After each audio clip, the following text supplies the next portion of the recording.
Hello, this is Alex from phpacademy.org, and this is another video for the new Boston. We are dealing with functions with return values in this video. If you haven't already watched the other two videos on functions, do so. Now what we're doing is we are asking the question, what do we want to do if we want to, say, do a function inside a function? We don't want to necessarily echo the contents of a function out. And for this we use something called a return value. We return a specific value, or the value that's calculated within a function. This can be a string value, this can be an integer, it can be anything, any variable that we can return. Now, the idea of the program the small program I'm going to create in this is we want to create a function that divides two numbers, but we also want to create a function that adds two numbers. And then what we want to do is we want to create a sum similar to this. So we want to add 10 and 10 together, for example, and 5 and 5 together, and the result of this operation would be 10 add 10, which is 20, divided by 5 add 5, which is 10, so the answer would be 2. 20 divided by 10 is 2. So this is what we want to do. However, if we're creating a function here called add, and we are taking two numbers, so number 1, number 2, and we're echoing out number 1 plus number 2, what we're doing is we're outputting this result to the browser. We're not storing it as a variable, we're just simply outputting it.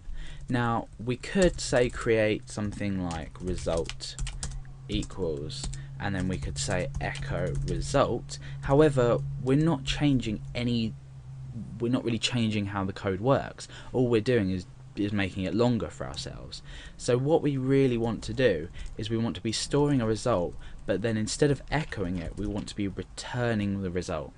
Now you don't always have to return or even echo or anything in a function. A function can purely work in itself and not display any output. It doesn't need to display output. However, we're returning the result of this. Now look what happens when I go to add two numbers together. We add 10 and 10. We're putting an argument in here which is 10, that's equal to number 1, and then 10 which is equal to number 2 here. So the result is going to be basically 10 in this case, add 10, and we're returning the result which will be 20. So I've called this. Now what's going to happen? Absolutely nothing. And the reason for this is this now is equal to 20, but we're not doing anything with it. We're calling the function and we're supplying it with arguments, but we're not doing anything with it. So in fact what we can now do is echo out the function in itself, and what this is going to do is it basically means we can either use this as a variable on its own, or we can echo it out to display it to the user. So this will now echo out 20 to the screen. And what this means is that I could say add 1010 plus 100 and echo that out. So what we're doing is we're including this function, the called function, inside another mathematical sum. So now let's refresh and we should get the result 120, which we do. So you can see now that instead of echoing a value, we're returning a value. Therefore we've got so much more freedom now to use this as a variable in itself. So the example I showed was we had an operation here which was 10 add 10, should really be displayed like this, 10 add 10, and 5 add 5, and the result of this is going to be 2. So how are we going to do this? We need a function to add, which we've already got. We've got a function to add up here, which we can use for this, and we can use for this. We don't need two different functions. We can add 10 and add 5, add 10 and 10, add 5, add 5, and it will produce the same result with the same function. But now we need a function to divide. So we create a function to divide exactly the same way as we've done. We supply a number in here, so number 1, number 2. Now these values here, these variables here, are superficial. They're not actually declared variables. They're just telling you what, well, they are, but they're just telling you what we need to read in. So you can name them the same name. We've called number 1 and number 2 here, and we've called it number 1 and number 2 here.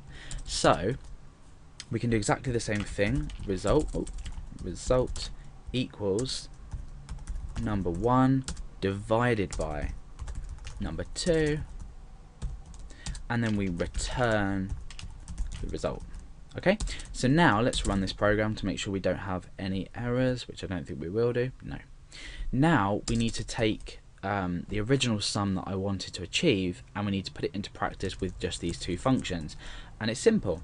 We need to create a variable called result, or you can call it anything you like, and in fact, let's call it sum, and that is equal to divide. Okay, we need 10. We need a value here and a value here. So what we can now do is add something inside this function. So we're adding 10 and 10, and we're adding 5 and 5, but we're dividing 20 now by 10. So we've declared, or we've called a function within a function. Instead of echoing it returning values, so now down here we can simply echo sum. So if you look carefully at the logic of this, you'll understand how this can be done. So now let's refresh, and we've got our result of 2, which we required from the start.